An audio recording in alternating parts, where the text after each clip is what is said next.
Hello, Tahereh. Hi, Georgie. Hi, Rami. And hello, the whole WSA family and community, and everyone who has never even heard of WSA before. I am Odetta. I'm a former WSA winner turned mentor, host, youth ambassador, and very lately program coordinator. And I am especially thrilled as a former WSA winner to introduce you to iX3 event series, where the three I's stand for insight, inspiration, and impact. Because positive change starts with insight into local contexts, then followed by inspiration to act, which results in impact. So for everyone who doesn't know what WSA is yet, I like to use this example of TEDx events. At TEDx events, we have a bunch of super inspirational speakers whose groundbreaking work inspires the audience. At WSA, the numbers are actually reversed. So the whole community is groundbreaking change makers who are tirelessly working to solve local or global issues using digital technology and affect the lives of millions. So on a yearly basis, WSA, with the help of a network of national experts from across all the UN nation states, identifies and awards entrepreneurs who use digital technology to make this positive change happen. And over 20 years, the last 20 years, then WSA was active, more than 900 of such solutions from all corners of the globe have won a WSA award. So it is just very natural that finally we use digital technology to amplify the stories of WSA winners, to invite you and share, your journey with the world and with the wider WSA community. So I'm super, super honored to meet you, Tahereh, Georgie, and Rami today. Thank you so much for volunteering, to jump on this as a first iX3 event and really share your story. I am super, super eager to share it with the world. But before we do, I would like to also introduce you and kind of remind you about the format. So normally we have, we'll have, because it's a first event, of course, we will have three speakers, three WSA winners introduce their stories for roughly 10 minutes each. And we will have a Q&A type of discussion, panel discussion with you guys after your talks, where we open the floor for audience to ask the questions. So for the audience and everybody who's watching us live, we are taking questions on YouTube Live. So if you're watching this on Facebook, LinkedIn, or any other channel, and you want to have a question, you feel inspired, you have an advice, you want to help, please follow the link, head to YouTube, and leave your comments on YouTube. I think that's about it. No safety features as we're on the virtual floor. And I am, without further ado, want to invite Georgie to this virtual floor and sharing your story. Georgie, I know that you have a presentation to share, so feel free to just pull it up now. And let's begin. You're muted, by the way. Yeah, there we go. Can you see? Yes, hello. Hi everyone. Perfect. So imagine being trapped in abject poverty, trapped being the key word, as there's very little chance of escaping. Imagine being so poor that you have lost all hope. That is how many people in South Africa feel. One such person is Lebo. She is 28 years old and lives in rural Limpopo in South Africa. She's a single mother of two and was lucky enough to get a grade 12 education, unlike many of her friends. She lives in a shack with limited access to water and electricity. She doesn't own a computer, but she does have a phone. She is currently unemployed, but does the odd job here and there to survive. Lebo is actively looking for a job to feed her family, but public transport costs are high, often making job seeking unaffordable. If she doesn't find a job soon, she will have to leave her children with her mother and move to one of the big cities. She is desperate and she is hopeless. The sad reality is she isn't alone. 61% of South Africa's youth is unemployed. 56% of our population is living below the poverty line. But 78% have internet access via their mobile device. A colleague told me about a career day that was held at one of the rural schools, and they asked the grade 10s to dress up as the career they would like when they finished their studies. The majority of the boys dressed as petrol attendants, as the only men in their community with jobs were those that worked at the local petrol station. The girls came as pregnant or as mothers, as the women in their community only earn from government social grants and get paid for every child that they have. These communities have no mentors and no one to inspire them. Now, just down the road, there's a mini grocery store. In South Africa, we call them spaza shops. Now, Ahmed is Ethiopian and the proud store owner of Rainbow Supermarket. Like many other Somalians and Ethiopians, he's come to South Africa to earn a living. There are about 120,000 spaza shops in South Africa, and over 80% of those are owned by non-South Africans. He lives at the back of his shop to save money so that every cent he earns, he can send back home for his family. Ahmed has very little trust for anyone. He lives in fear on a daily basis due to the high crime rates and xenophobia in South Africa. As a result, he stays in a cage at the back of his shop. He is given very few benefits that a normal grocery store in a city would be given. He is generally treated like a second-class citizen, an outsider. He is alone and he is forgotten. Now, we at Money for Jam get a request to access the informal market and stores just like Ahmed's. The clients could be a grocery, FMCG client, beverage, or even telco. The traditional method would be to hire someone that lives in the city, put them in a car for them to travel around the country to visit these stores at great expense. Very little technology is used and it's often paper-based, and it's slow and has a limited reach. And if Ahmed is lucky, he might get visited once a month. M4Jam's business model is very different. M4Jam is a route to market specialist in South Africa. Our key differentiator is that we leverage the crowd, technology, and data to take brands to the informal market of South Africa. With regards to crowdsourcing, we find individuals in a local community that have got ambition, and we encourage them to join our platform to complete tasks on our behalf. One such person was Lebo. She joined M4Jam, as can anyone who's got a mobile device, and she received both the physical and digital training on her app. The training is critical because it helps her build that confidence and prepare her to complete those tasks correctly. Once she graduated her training, we enabled her with a better phone. She did have a phone, but we wanted her to have a better camera and a much better enabled device. We then gave her uniform, which gave her credibility, name badge, hat, etc. And she officially became an M4Jam jobber. She was then allocated stores in her area to visit on a weekly basis. And all these stores are within walking distance of her house. One store in her call cycle is down the road and where she shops every day, Rainbow Supermarket. She has been a loyal customer of Ahmed's for years, and he has even helped her by giving her food on credit when she had very little money. As per her training, the first thing Lebo does when she visits Ahmed's store for the first time is register him on our platform. And then she gets an understanding of what is in his store. What infrastructure does he have? What does he stock? Why does he stock it? Etc. Based on this, we leverage off the small businesses in the area to fulfill any support required by the store owner.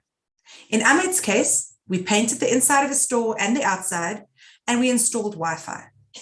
All of this was done using local suppliers where possible. On a weekly basis, Lebo, as part of her call cycle, one of the stores she visits is Rainbow Supermarket when her kids are at school.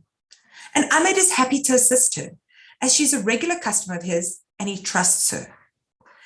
So via the InfoJam app, Lebo is directed to complete a multitude of tasks within the store that are all tracked, monitored, and measured. This could include packing his shelves to display the InfoJam promoted products and reorganizing them, installing trade marketing material, posters, flyers, bunting, giving Ahmed business advice and informing Ahmed of potential specials and promotions, facilitating payments to Ahmed's wallet on the InfoJam platform for incentives that he's earned based on his buying behavior.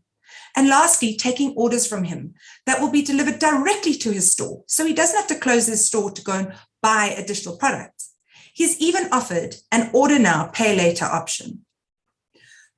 Through this model, InfoJam has been able to build a sales, merchandising, and distribution network without investing in cars, warehousing, or any other infrastructure. We leverage off the local community, the crowd there, and technology. Our model of accessing the informal market of South Africa is more efficient, scalable, and profitable than traditional methods as a result. By putting the community at the heart of our tech, our sponsors accept and support InfoJam. We've also created jobs that didn't exist before and new access to markets that were previously off limits. Currently, we are working with 24,000 jobbers and 54,000 retailers.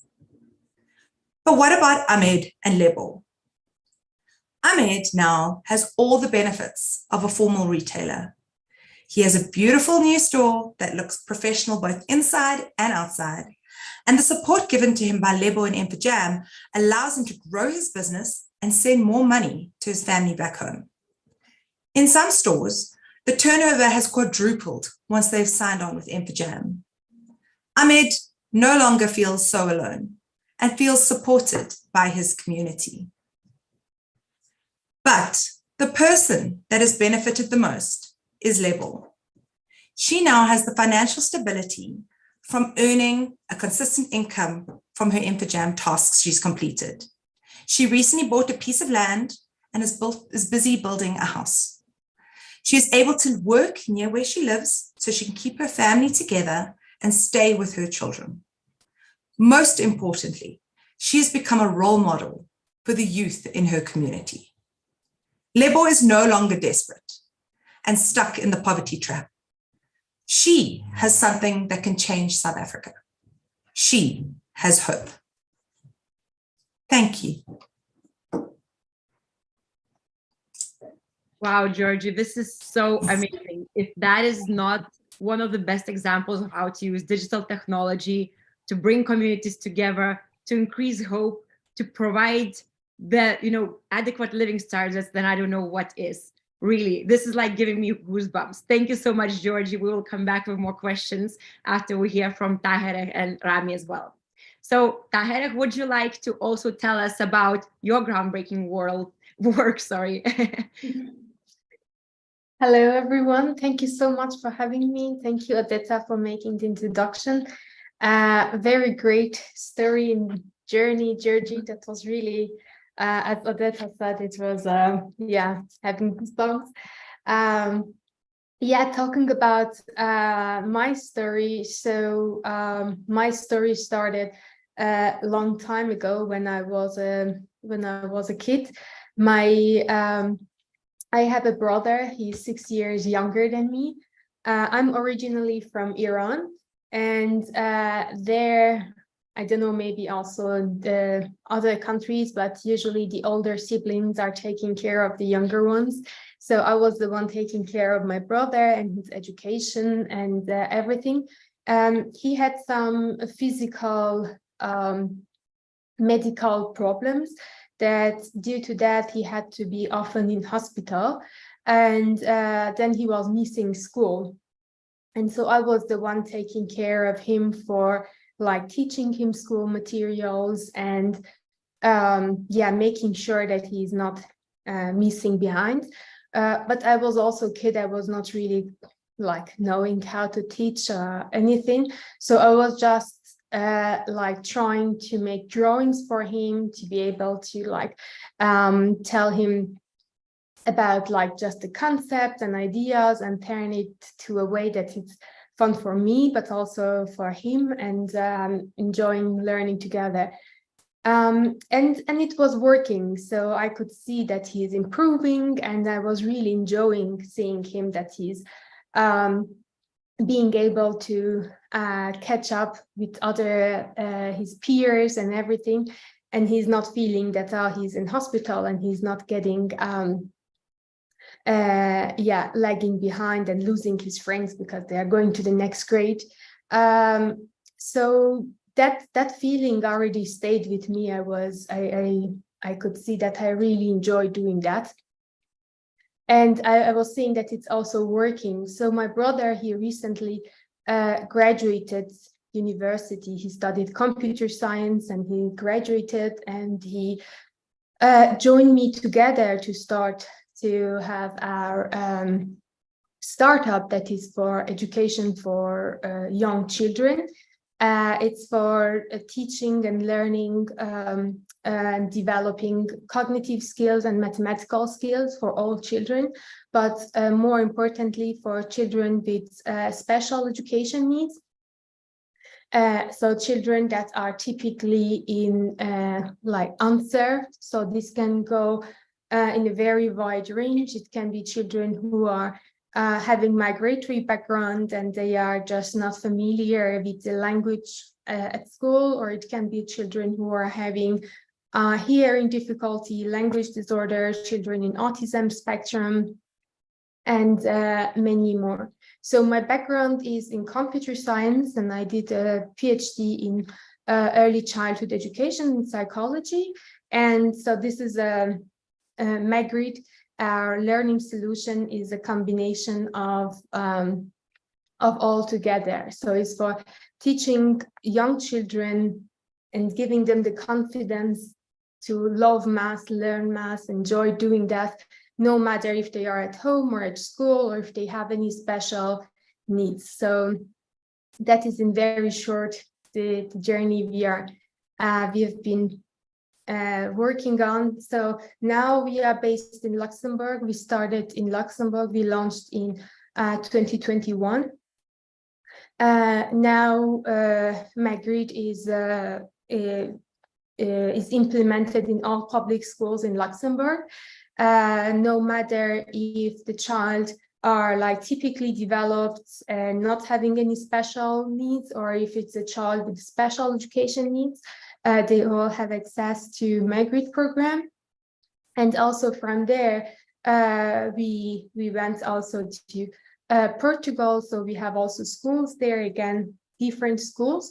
And then we also have like just the schools from a couple of other countries. But what I also really like is that we are working together with foundations that are like the foundation are here, but they are making education available for very distant areas. So like Nepal, India, Peru, Burkina Faso, and working together with them, we can also make it available for children out there. So the solution itself is technology-based, but it doesn't require very heavy technology. So one tablet or one computer is enough for a classroom of 50, 60 children. And it doesn't require internet, so it makes it easily available for like our group of children. And yeah, we just also lately launched the home version of Magritte, so you can, even as a parent, a grandparent, uncle, aunt, you can install the program on your phone. It's available on Google Play and App Store, and you see how you can get to work with Magritte. That is super awesome, Tahereh. And I come from Lithuania, where just recently last year, the results of math exams were drastically going down. In the digital age where cognitive skills and math is actually so required, we see this problem where actually pupils, even without special needs, are decreasing in their math skills and capacity and capability. So wow, and what a great personal story that got you on track, or finding Margaret and really changing the world for the better. Thank you so much. Thank you I would so like much. to also invite Rami to share his story. We will definitely come back, Taherek, with some more questions to you after we hear Rami. All right, thank you very much, Odetta. Um, and it's really inspiring to be amongst like a group of really inspiring speakers as well. Um, Imagine if we walked into our kids' schools and we told them that they no longer need to teach our kids how to read or write. I'm really sorry, but How do you, cannot see your screen. Maybe you can, because it was visible and then it's now black. Maybe you can. yeah, it's the first slide is a black Oh, is a black sorry. screen. So. I'm sorry. Really sorry. So how do you think that would affect the world that our children will grow up in if they don't know how to read nor write? This is what's happening to the blind community. In the US, 90% of blind individuals are no longer learning Braille, which means they can't read or write. It's a decrease from almost 50% in the 1960s. And the whole world follows a similar trend, even if numbers aren't clearly stated online. My name is Rami Abdulzahir, and I'm the co-founder of Bonicle. And here's the story of how we're planning to bridge that literacy gap. It started when I was in university. My now co-founder, Abdulrazak, had a big car accident. And after a day full of bruises, massive car repair bills, and a broken arm, he had to join the special needs center to get a volunteer to help him write his assignments and exams. As friends, we used to hang out at the center, waiting for volunteers or talking to other students. And one of them, Ali, was a blind student studying law. Like us, he was a bit of a tech geek, so we started talking about the latest and greatest in tech. And it kind of sparked our curiosity. After all, for a couple of university seniors, it was the first time in our lives that we were meeting someone who was blind. I started asking Ali, how exactly do you study? How do you use a laptop? And what's that thing you wear around your neck? Ali said, I'm hungry, come, I'll tell you over lunch. So good thing, it was a really short walk to the cafeteria, but we ordered a couple footlongs. The school only had a Subway for some reason at the time. Now they have like a whole freaking food court. But anyways, I digress. Ali told us that tech for blind people falls under two categories, audio and braille. He mainly used audio to use his iPhone, and he could do anything using the built-in text-to-speech technology. For his laptop, he used a mix of audio and braille, and he can connect his braille device, the one he was wearing around his neck, and read the contents in braille or hear them out in a similar fashion to his phone. So then I asked, you can open anything online? Well, not anything, Ali said. I asked, how come? He explained that, for example, to read his lecture presentations, he had to take them from the professors on a flash drive, bring them to the center, wait for a volunteer to come and type them out in an accessible format, and then take it on a memory stick and plug it into his braille display. No way, we said, like, why don't you just use audio? Ali said, it's just not the same. Now, as engineers, our minds just wouldn't let that go. All that trouble just to read lecture notes. I can't even stand my professor just because he gave us homework 2 weeks in a row. So we thought, what if we find a solution? And so that's when the Bonicle seed was planted. It didn't yet sprout because we still had so much to learn. So we started talking to accessibility experts, Braille teachers, and other blind people that we've met. Each of them gave us pieces of wisdom, teaching us about the market, the technologies available, the problems they face, and who's trying to solve them. Surprisingly, it wasn't that many. At that point, we were graduating. I was dating my high school sweetheart, and we wanted to get married. I wasn't going to afford that on a zero income working on a passion project, so I did what everyone else does. I found a full-time job, got happily married, worked hard, and occasionally worked on our solution for fun.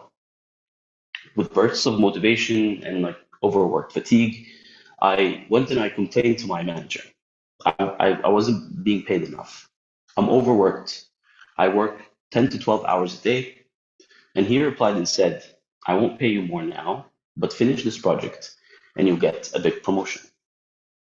Now, because my brain is kind of weird, my spidey senses started thinking. I was a project engineer at that time, so I went home that day and I remember Googling project manager salaries in Qatar. And it was good pay. It was too good. It was too comfortable. So straight away, I thought, I have to quit.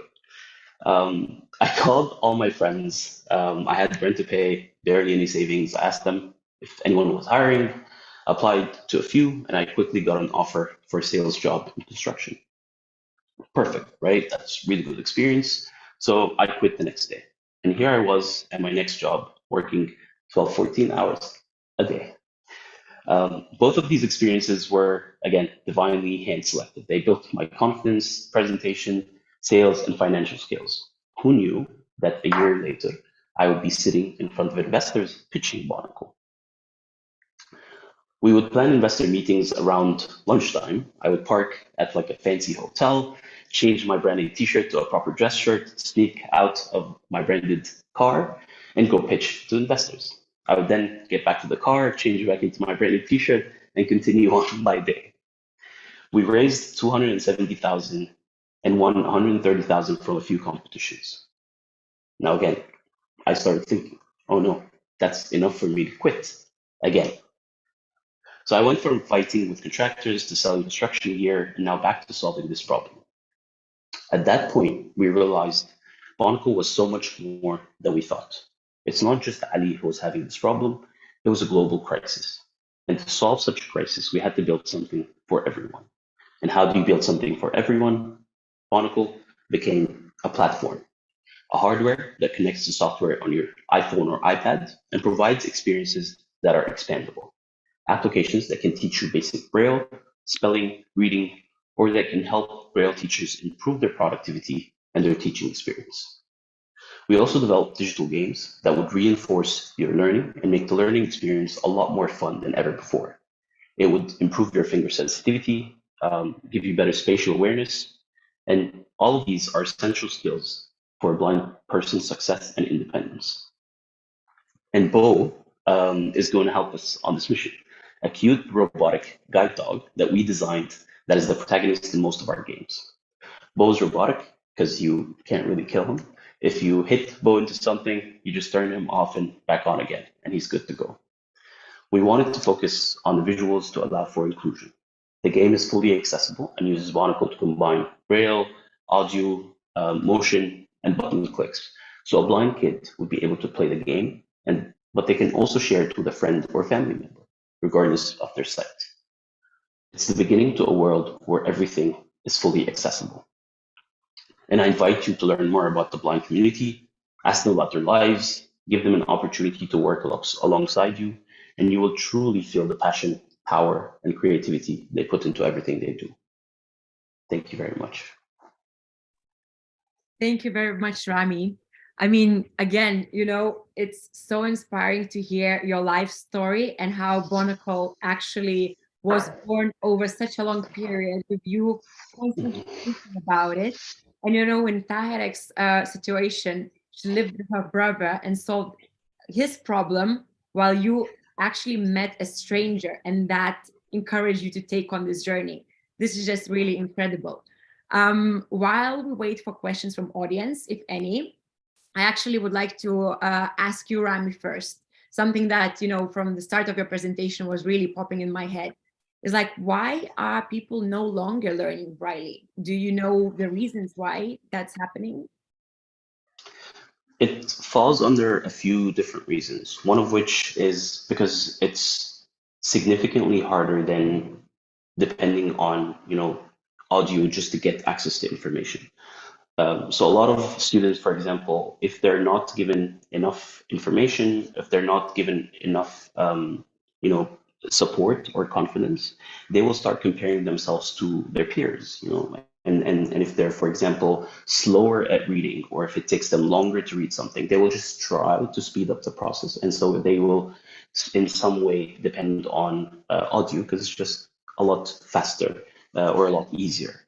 The other thing is actually in how easy it is to find support when you're trying to learn Braille. So a lot of people that we spoke to, for example, in the US, would have to like leave the states they were living in and move to completely different states just to find someone to help them learn Braille. And that obviously, if it's like a family, an entire family, it's affecting the entire family as a whole. So for example, some parents had to quit their jobs. They had to like go, like learn Braille just to be able to help their children, for example.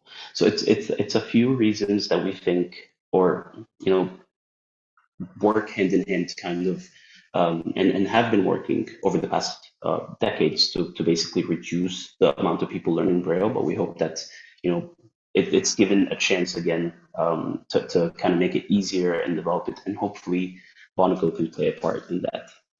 I really definitely hope so. So it's just fair to say that also the teachers of Braille are kind of diminishing in numbers.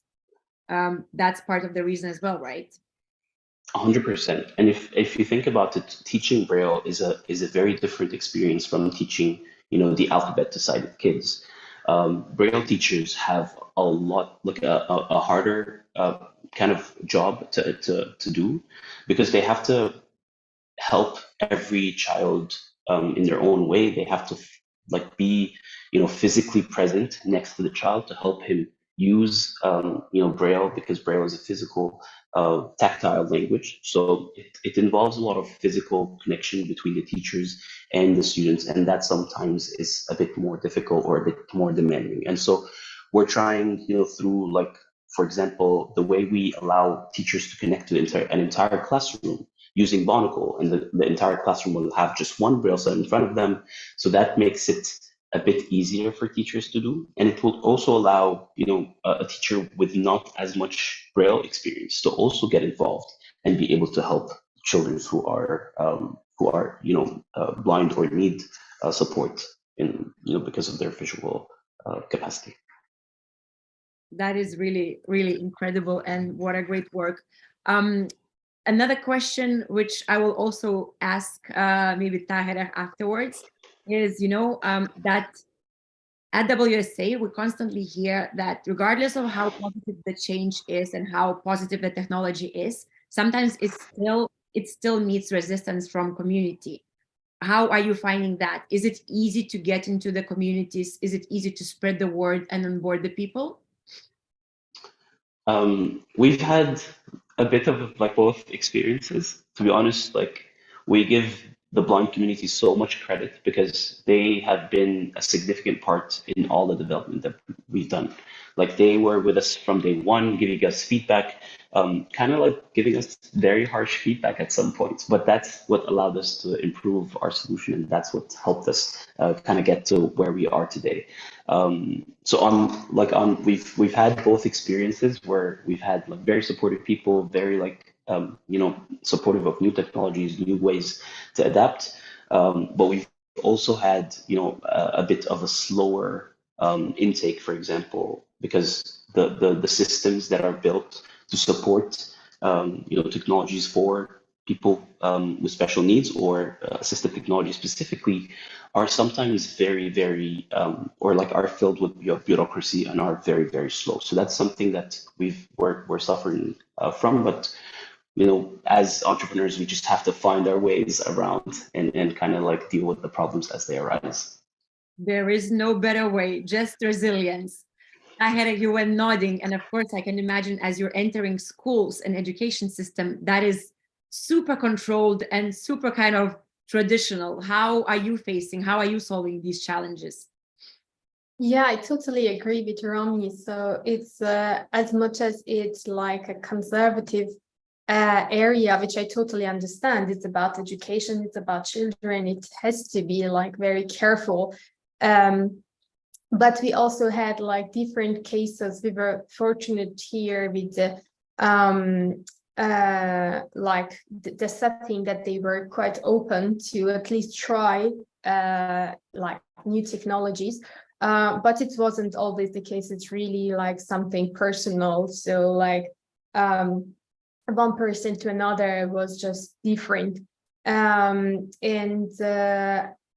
also like from one place to another, maybe it's just the mindset or I don't know what could it be, but personally, like I found as I mentioned, after Luxembourg, we went to Portugal, and there I saw that they are although they have like limited access to technology and also to all the training, etc., but they are much more, let's say, motivated to do this. And of course, when I see they are motivated, I'm also like eager to be more there for them as much as I can help. And it's just as like resilient as possible, and like this consistency, I guess, like when they hear once about it, maybe no, but if they like repeatedly hear about it from everywhere, then they slowly get to, oh, maybe I should try this, like that they are talking about it.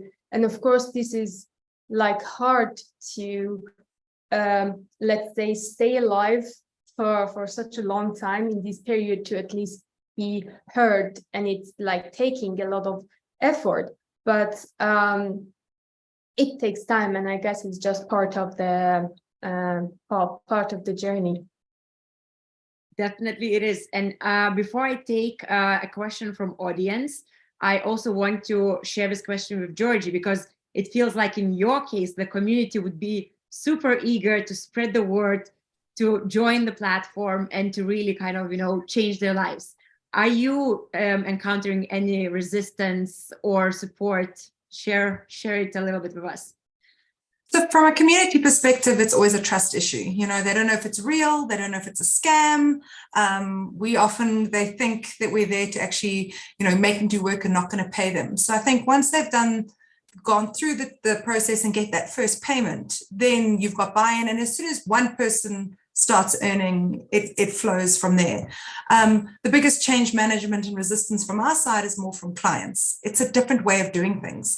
People don't often believe that you can solve a problem and do good. They kind of think that, no, you must be a non-profit. And it's like, no, I'm actually here to solve your problem, but I can also use the community while doing that.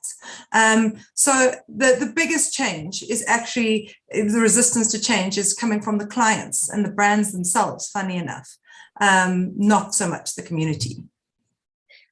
And it is funny enough. And you touched upon, this aspect of, if you're doing good, you cannot make profit. I remember when I first joined WSA events in 2016, nobody was even considering profit, because it was like a taboo in social entrepreneurship space. I remember in 2018, people started discussing it, and now it became a thing that if you are not running a self-sustaining business, how can you help anyone, right? And it feels that all of you guys actually have really nailed it and managed to find a sustainable business model. And actually, Andreas Pichler is asking a question. How did you manage the transition from building a great service product to a sustainable business? So, Georgie, maybe you can share your story. How was the finding of the business model? So I think for us, we knew there was a traditional way to solve this problem, and we wanted to use the crowd and technology to solve it. So I can't say we got it right off the bat. We've learned a lot of lessons, and it's taken time. I mean, M4Jam is quite a few years old, and we've gone through a number of transitions, and it's taken us time to figure out. We know we want to leverage the crowd. We know crowdsourcing can have such a massive impact. But how? What problem? We were almost the opposite. We had a solution and we're like, we know this can fix problems, but what problem? So it took us a while. It's taken us about 5 years to figure out what is this product market fit that works? So I think having that idea and finally getting to a sustainable business, it does come with its iterations and its learnings. And we've had many a spreadsheet that it never turned out like it was meant to. But I can say that where we are now, it's brilliant because the brands love it, because they don't care how we solve their problem. They just want us to do it. But when they hear that the way you are solving your problem is actually awesome, then they really sit up and take you seriously. So, yeah. Well, that's really good to hear that, the social good is becoming a topic, which hopefully then helps for businesses like yours to get the finance and to actually get the trust. Rami, you mentioned that you actually got an investment before you took Bonacle seriously as your full-time job. How was it? Does it mean that In Qatar, you have impact investors who were keen to help solve the problems? Or can you tell us a bit about that story and about your business model as well? That definitely plays a part. Like when we first started, we were obviously bootstrapping. Like like I mentioned, we were doing full-time jobs, so we were trying as much as possible to put whatever money we had left sitting around, like to put it into the business, and we were successful enough to continue building on what we started with. So we continued to have uh, signs of traction from people that we meet. We continue to have interested people getting in touch with us from places we actually never have been before. So that was something that we used and leveraged to pitch to the investors. And then the other thing was definitely that the first investors who were, I guess, you know fools enough to invest in us were they believed in the team. They've seen us put our time and put our effort regardless of whatever was happening around the world for a couple of years, and they saw us improving the product even though we didn't have any funding, we didn't have any support from any other institution or anything. And the other thing is hardware. We're building hardware, so having funding became kind of a requirement. We had to kind of have funding in order to be able to get to the next step, or else we would have always been stuck, in a specific area. Especially, for example, in Qatar, hardware startups weren't as many, and it was very difficult to start working on hardware. So it was, a bunch of things combined. But again, the investors believed in us as a team. They believed in the mission. They wanted to help. They wanted to support. So that was definitely one of the big parts that contributed. And what is your business model, if you don't mind sharing?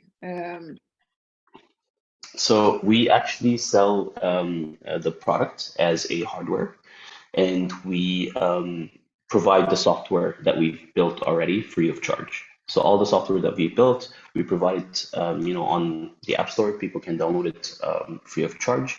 And the reason why we thought that would be the best kind of way to start is because we want people to understand what Barnacle can do. We're kind of disrupting the way burial technologies have worked, and people are still trying to get familiar to the way we've done it. So we provide a lot of different applications for people to understand what the power of Barnacle is and what it can do.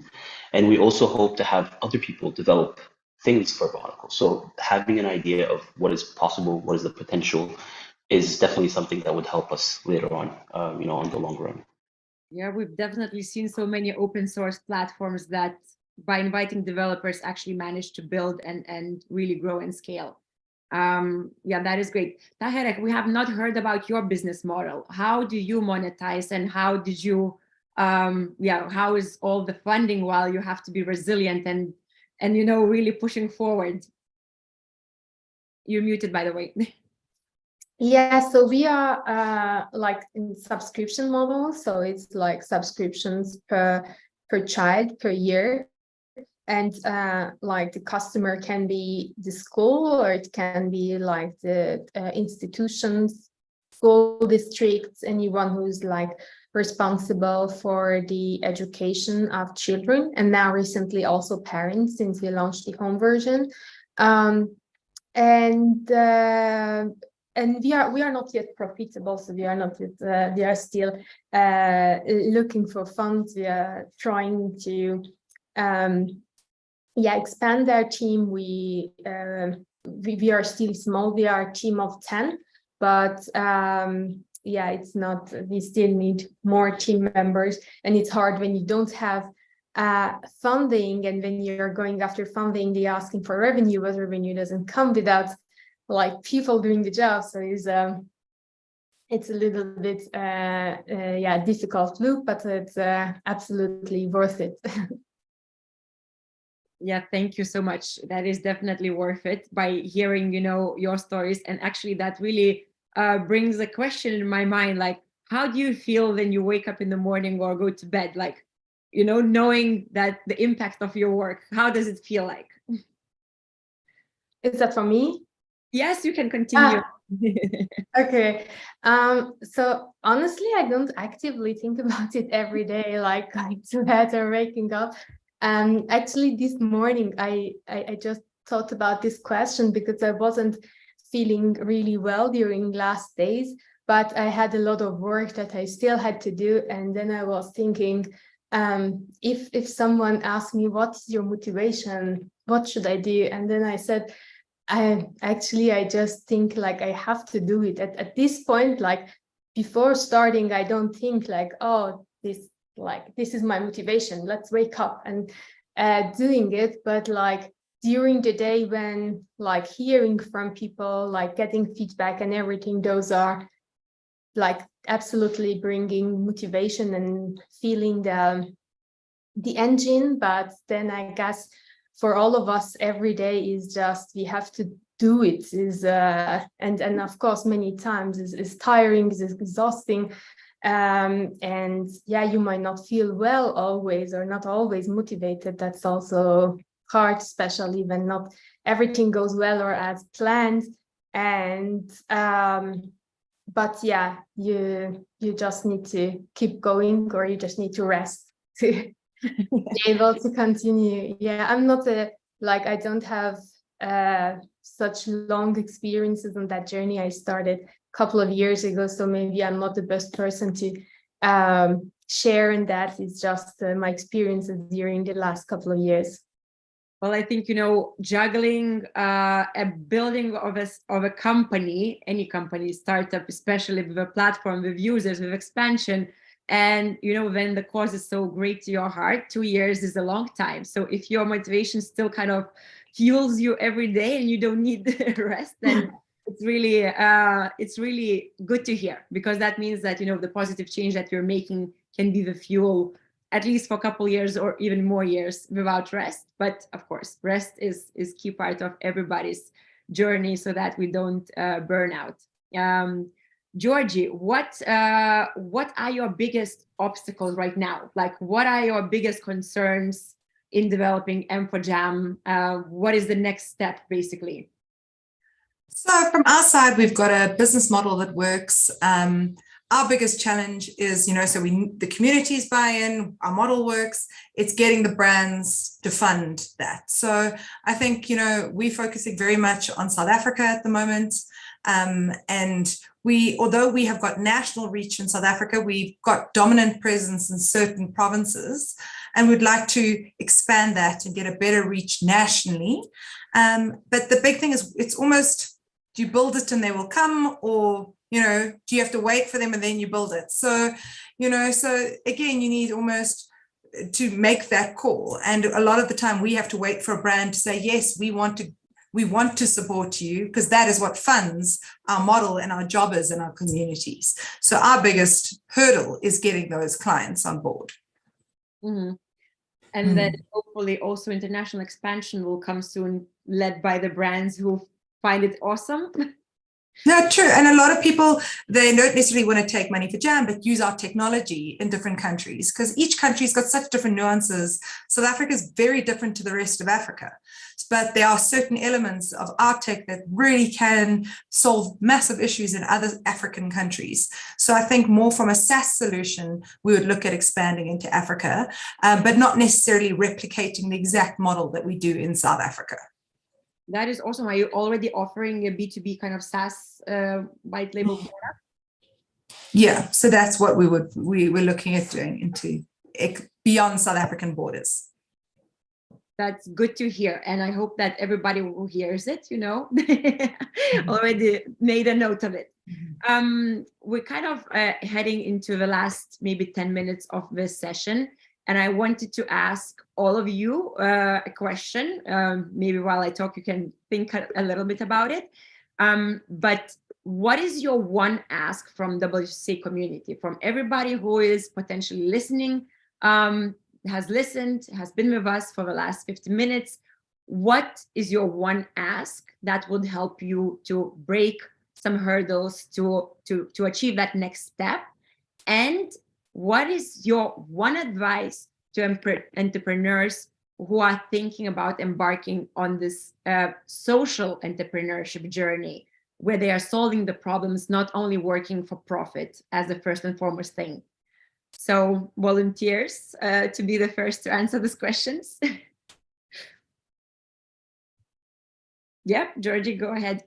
Okay, so I think my one ask from WSA, M for Jam, our values of Money for Jam are the M, the 4, and the J. So it's meticulous, forward thinking, and joined together. And I think the J for me is where I think WSA could assist. I never, we're good at what we do, but there's so many other pieces that fit together, and we can't solve these issues by ourselves.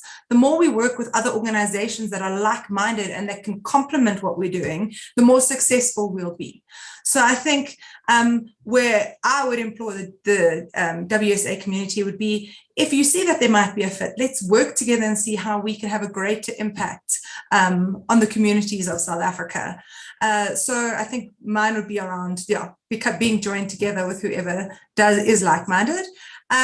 My advice to an entrepreneur, listen, I think everyone who's on this community is a purpose-led person. We wake up every day knowing that we're trying to make the world and leave the world a better place. But I think the one thing to know is it is hard. You see these infographics where it's like, brilliant idea, profit, it's like this lovely graph. It doesn't look like that. Starting a company and running a company looks something like, and you end up down and then you might end up there again. It's not easy. You need grit. You need to every day keep reaffirming for yourself why you're there, what you're trying to achieve, because it is tough and it is hard and you are going to have those bad days, but it's worth it in the end. So yeah, that would be my. What a brilliant advice. I've heard so many, startups who start and they think that like, oh, we're a unicorn in 2 years. Yeah, no, it doesn't often happen. It doesn't often happen. It does happen sometimes, but not often. The overnight success took years and years in the making. Probably that's the kind of, but I really love your advice and really that's so true. Rami, do you want to go next? Yeah, sure. My one ask from WSA and like the WSA community in general is to sometimes split between, providing education for people who are in areas where they can't afford education, for example, and separate that from the problem of people who are in, areas which have very adequate education but can't access that education due to a specific disability or anything like that. I think that might be a problem that we need to give more attention. And like just talking to people from the blind community, there's so much potential that we're missing out on because we're not helping those people enough. And I think that's something that we can definitely improve on and be more willing to try out options, because with trial and error we'll find success, but without even trying or without even giving things a chance, I think it becomes very difficult to improve. My advice to other entrepreneurs is, Georgie already gave great advice, but I would just like to add to keep their customers at the center of everything they do.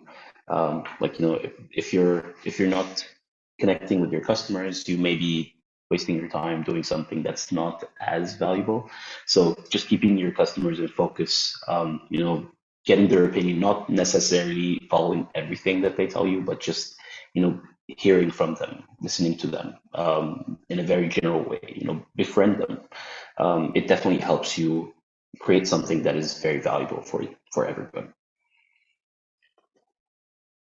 Thank you, Rami. Definitely without the customers first, Apple taught us, but not so many people actually really take it at heart. And obviously prioritizing is something that takes the focus away from so many entrepreneurs. Really, thank you so much for this great advice. Tahir, maybe like, you know, the being the last to give advice is probably not the easiest task. But before that, maybe you want to ask something from WSA community.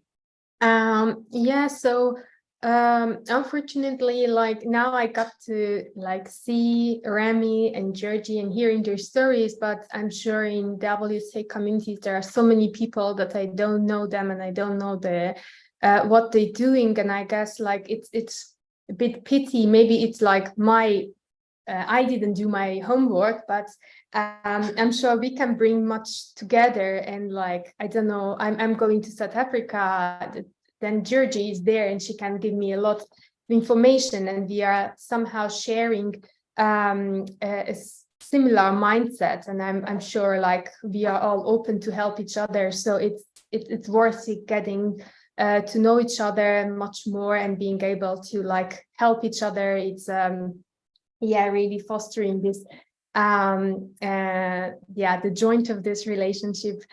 And about the advice, I was many times during my journey like having a lot of questions, not knowing that what is right to do, what is not, and not really even on people who are bringing advice, not knowing that which one to take.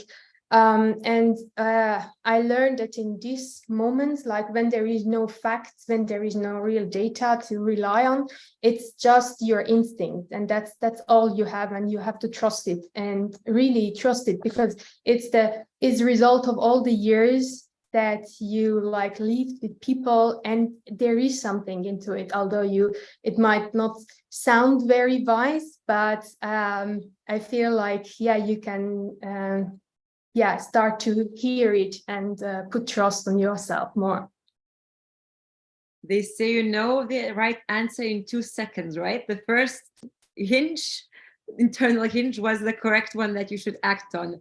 Really, thank you for great advice. And of course, I know that you guys won then. The world was in pandemic, and actually a physical event of celebrating your winning was not possible. I really, really encourage you, if it's possible, if you can, to join the Global Congress or European Young Innovators, because at WSA events, you know, then all of you are the audience, as I mentioned, instead of just few TEDx speakers. It creates such an energy, so much synergy, so many ideas, and such a positive connection for impact. So I really hope that you get a chance and that you stay actively involved in WSA community, because we are actually over 16,000 people across the globe. So it's a really great and powerful network that can help you. And there are definitely other solutions addressing similar issues to yours, where you can learn, connect, and share, and really just, you know, even partner potentially. So thank you again for volunteering, for being here with us today on this very first iX3 event for insight, inspiration, and impact. I really hope that you enjoyed it, that you learned something from each other. And also for anybody who's listening, I want to encourage you to, you know, send us an email. If you have any questions, if you would like to be part of the WSA community, if you would like to be a national expert, a partner, if you would like to enter as a startup, let us know. We are super open, we are super impact driven, and we want to connect. You can reach us on LinkedIn, on all social media channels, find our contacts on our website, which is wsa-global.org. So please stay connected, join us, share the voice, share the stories, and let's connect for impact to make the world a better place. Thank you so much, guys. Thank you so much. Thank you. Thank you. Thanks.